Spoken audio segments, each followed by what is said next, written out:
At my in-laws' 25th anniversary, my mill grabbed the mic to humiliate me, blaming me for her marriage issues and my miscarriage in front of everyone. My husband, Mark, and I have been living together for nearly 8 years. He and I are quite happy in our marriage, but when it comes to my husband's parents, there's always a bit of conflict. Unfortunately, my mother-in-law has always harbored negative feelings towards me right from the moment we got engaged. Father-in-law was sweet, but he would always let mother-in-law walk all over him and mostly kept to himself. My husband comes from a more affluent background than I do, and my mother-in-law has always viewed this as a reason to dislike me. From the beginning, she would act like me belonging to a middle-class family was somehow wrong. She would make comments about my looks, my outfits, or my shoes. I admit, I was not self-conscious before, but I would always dress up appropriately regardless of who I was meeting.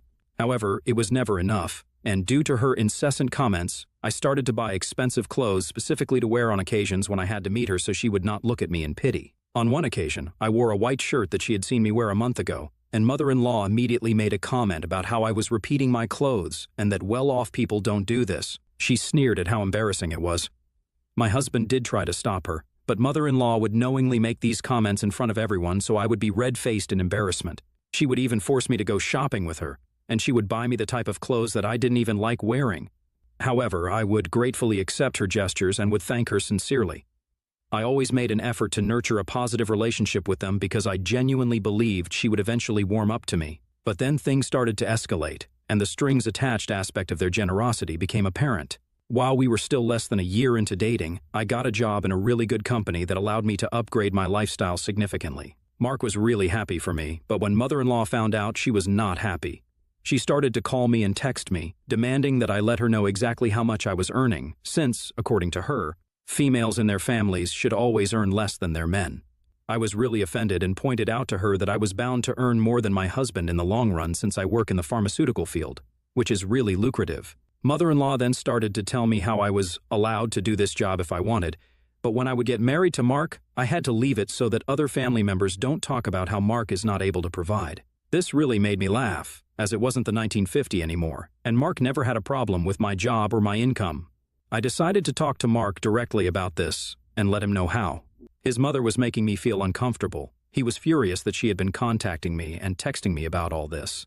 I don't know what he talked to mother-in-law about, but she called me, screaming and crying about how I'm trying to drive a wedge between her and her son and how I am the devil incarnate. She said she would never allow Mark to marry a woman like me and that I needed to up and leave him. I cut the call and blocked her because I was starting to get really tired of her toxic behavior. That was the first major red flag. Of course, Mark and I never broke up, but it did make me wonder about the type of mother he grew up with. Through the years, I could not completely cut off mother-in-law, since there were several family occasions where Mark was invited, and I would have to go as well, where she would be there. Mother-in-law would completely ignore me and act like I didn't exist.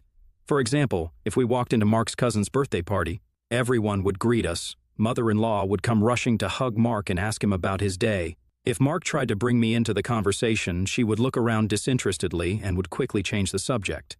The one pattern I began to notice was that she would always bring up her health issues and tell Mark about how she was getting old and frail and how one day she could just drop dead. So he needed to take care of her more, even though she had absolutely no health issues whatsoever and was perfectly fine. It was weird the way she would try to manipulate her own son to get some emotional appeal and attention from him. When Mark proposed to me after years of dating, he had invited everyone to our engagement party. My parents and grandparents were really happy for us, but I can't say the same for my husband's parents. Mother-in-law came to our party with a scowling face, and her face went down even more when she saw the ring on my hand. She started to tell Mark how disrespectful it was for him to buy me a bigger ring than the one she got from father-in-law. Father-in-law tried to stop her, urging her to not make a scene, but mother-in-law kept saying how her son could not do anything good for her, yet he is doing everything for this poor girl. This pissed me off, so I told her that if she could not respect me, then she needed to leave. Mother-in-law was shocked to hear this, but I knew I could not let her ruin the happiest day of my life. And that too in front of my entire family.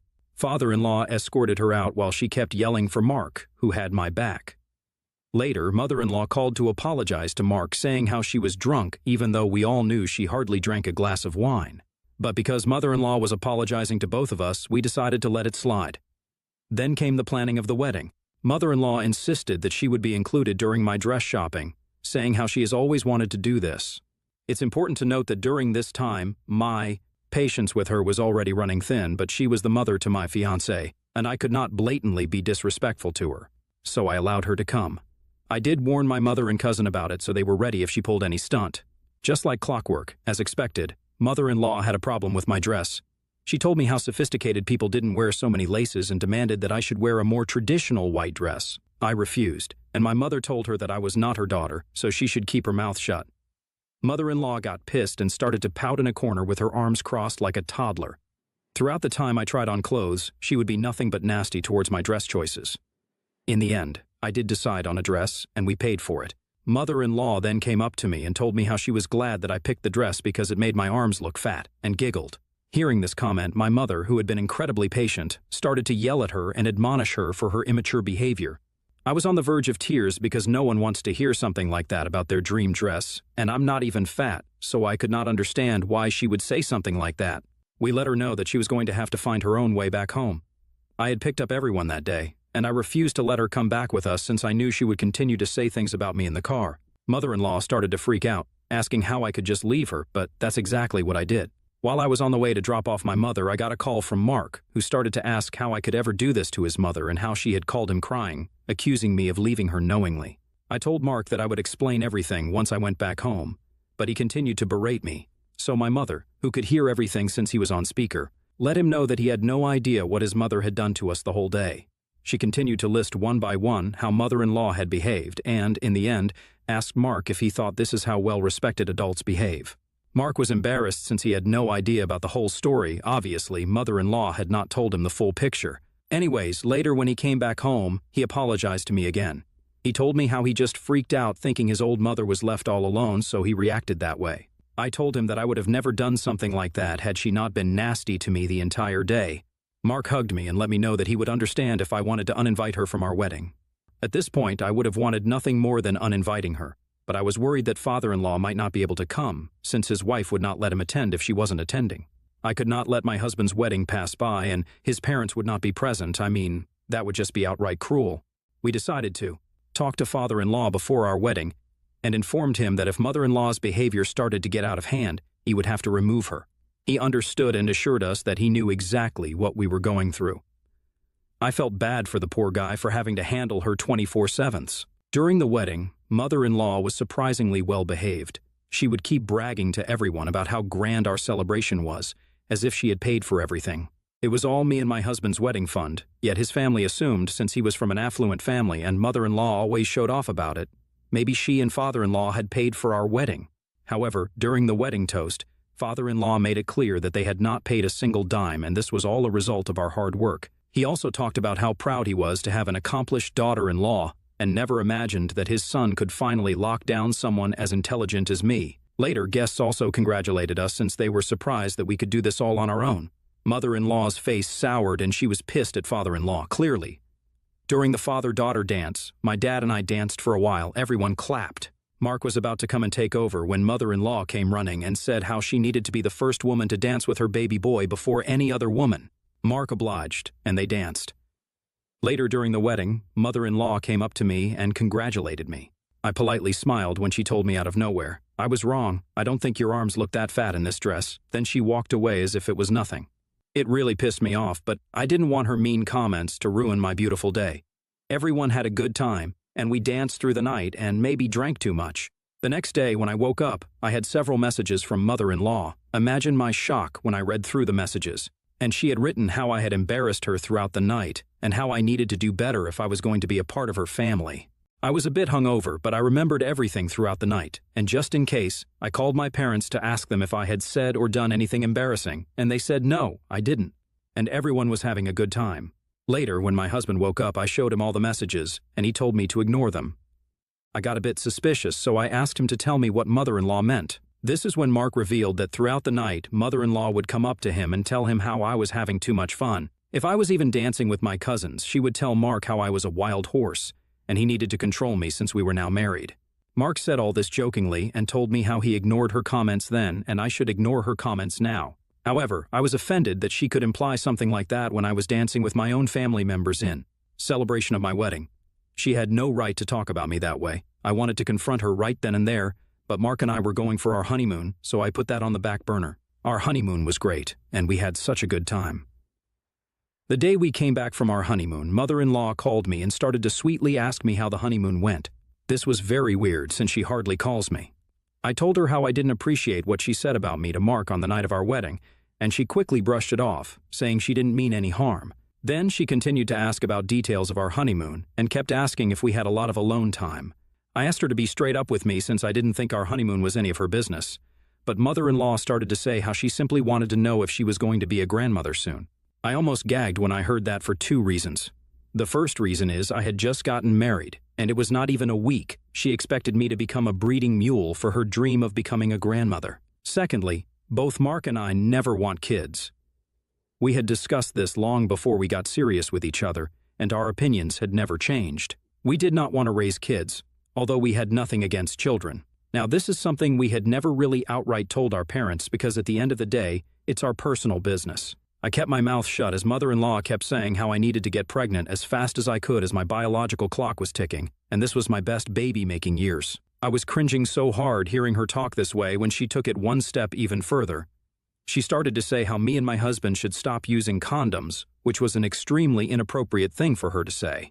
I shut her down immediately and told her that I was done with this conversation. When I told Mark about this, he was furious. He immediately called her to give her a piece of his mind and truthfully confessed to her that we didn't want children. Mother-in-law reacted exactly like we knew she would. She screamed and raged over the phone and acted like we had killed her dog or something. She started to threaten that if he didn't give her a grandchild, then she would not leave anything in her will. To which Mark laughed and let her know that she owned no assets and she and father-in-law had a prenup, so she could not give him anything anyway. Mother-in-law then screamed at me that this was all my fault and that as a woman, my only job was to give a child to my husband, and I could not even do that. She started to throw words like faulty, which was really hurtful to hear. Mark asked her to stop, but she continued to throw insults at me and told us how we had destroyed her lifelong dream and that if we didn't want kids, then why the hell did we ever get married? Hearing this, Mark finally put his foot down. He told her that he was done and she needed to shut up. He let her know that she could not speak to me that way anymore and that since she had continued to disrespect me for all these years, he was done with her. Mother-in-law tried to backtrack, but he told her that he was going to cut her off from his life and that she was not welcome anymore at our place or in our lives. He warned her that if she ever showed up, we would directly call the police and embarrass her in front of our neighbors. We knew how much she cared about other people's opinions. Since then, we stayed true to our word and cut off all contact with her. Father-in-law did try to intervene once, but after talking to Mark and hearing the full story, he supported our decision. Over the years, my parents and father-in-law have met several times, and we never invite mother-in-law over. Thankfully, she has respected our rules and boundaries. In December of last year, I got pregnant accidentally. We were shocked since this was something that we didn't want, but we are in good places in our lives, so we thought we would just go along with it. Everyone found out the news and called us to congratulate us. Mother-in-law sent a bouquet of flowers and a letter of apology to us. She had written how she had fought long and hard over her behavior and had changed after years of therapy. I didn't bother replying anything to her since I was still unsure about her so-called changed behavior. However, in just 2 months of my pregnancy, I suffered a miscarriage. It happened in the middle of the night and I just froze when I saw all the blood. I woke up Mark crying, who immediately drove me to our nearest hospital. We were informed that we had lost the baby. It was heartbreaking because even though we didn't want to be pregnant, we still loved the little bugger and would have given our child everything that we could. I did not know how to process my grief, as this was an awful situation to be in. Mark and my parents stayed with me throughout all of this. Father-in-law and Mark's family called to check up on us and even dropped by to be there for us. My mom would stay at our place for days because she knew I didn't want to get out of bed. Everything inside me just hurt, and I would cry for hours on end. Mark was my rock, and I slowly started to feel better, bit by bit. Last week, father-in-law invited us for his and mother-in-law's wedding anniversary. This was a big deal for the family, and everyone had been invited. Mark and I didn't want to go since we knew the topic of miscarriage would come up, and it would really affect us. We didn't want to have to explain to everyone again about the worst day of our lives. However, father-in-law begged us to come since he wanted to spend time with us and told us how we needed to take a night off for ourselves and just chill.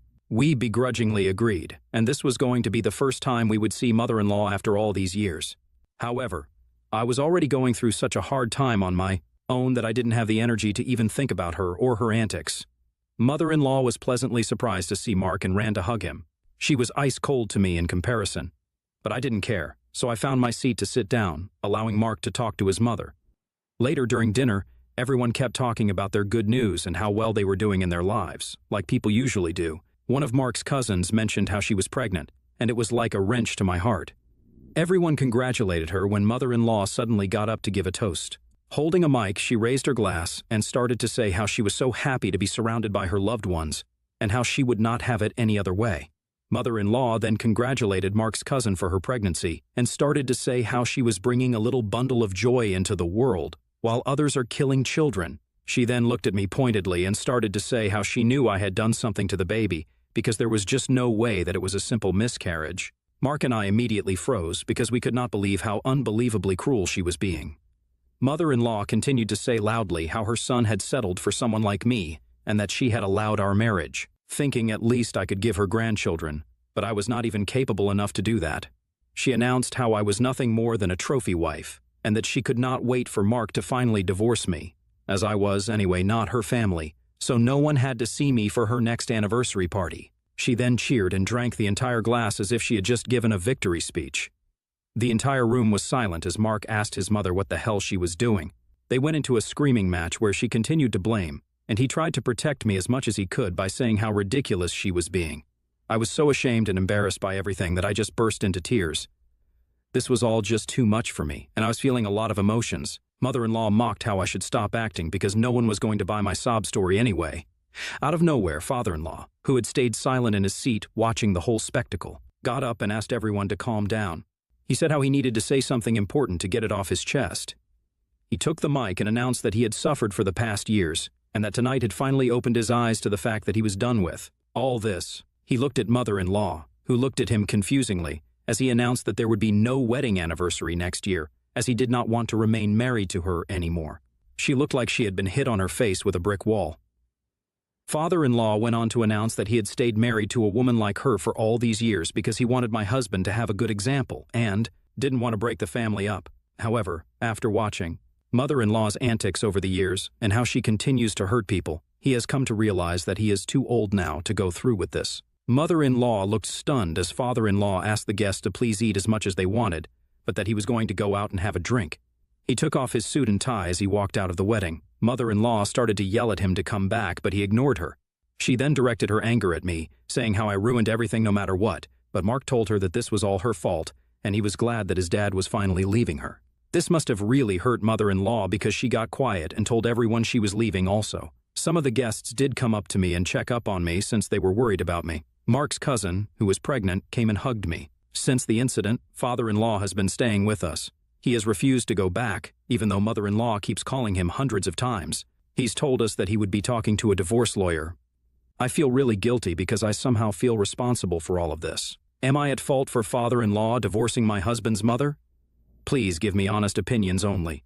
Update 1. I did not expect this post to blow up when I posted this. So many people have shared with me their own stories of toxic mother-in-laws, which is mind-boggling. I can't imagine why a parent would ever behave this way.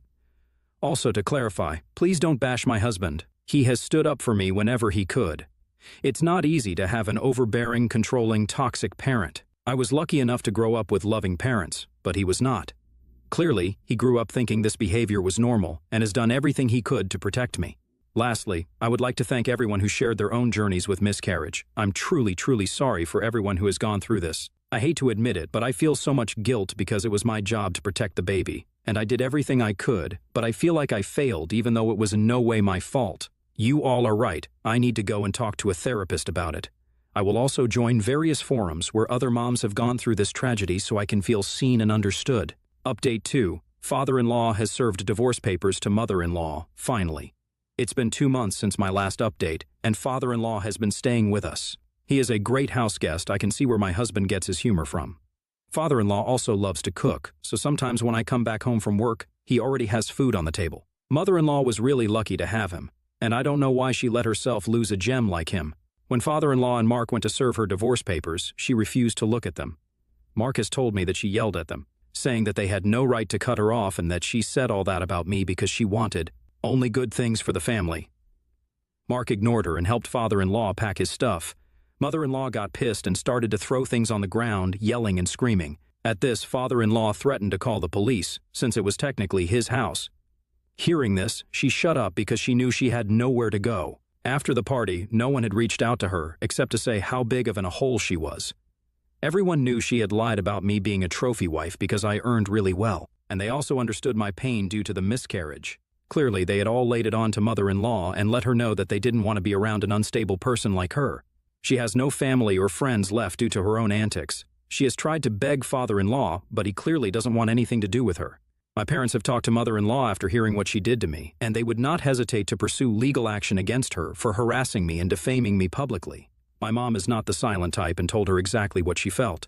Knowing my parents, I know they won't hesitate to stick by their words and take her to court, so I hope for mother-in-law's sake, she stays away from me. Update 3. Thank you to all the people who have stuck by me throughout this journey. It's been 8 months since I updated, and I wanted to let you know that father-in-law is a free man now. He and mother-in-law had a prenup, so she could not take anything that wasn't hers. He agreed to let her have the entirety of their joint account, and also let her keep the car. She was furious and kept demanding that he should let her keep the house also. But he and his lawyer laughed at her face since it belonged to father-in-law before he got married to her. Mark has heard that she is currently staying at one of his cousin's places while she looks for an affordable place. I think she has more than enough money to live a good, comfortable life all on her own. Mother-in-law has stayed away from us for the most part, even though we hear from time to time that she tries to reach out to people with her side of the story to gain some sympathy. Well, she can do whatever she wants. As for us, we are happy. Mark and I are doing really well. I did the therapy I had mentioned, and it has helped me make new friends who totally get me. Mark also signed up for individual therapy classes for himself so he can deal with his past issues. Our careers are going well, and we are just grateful for everything we have right now.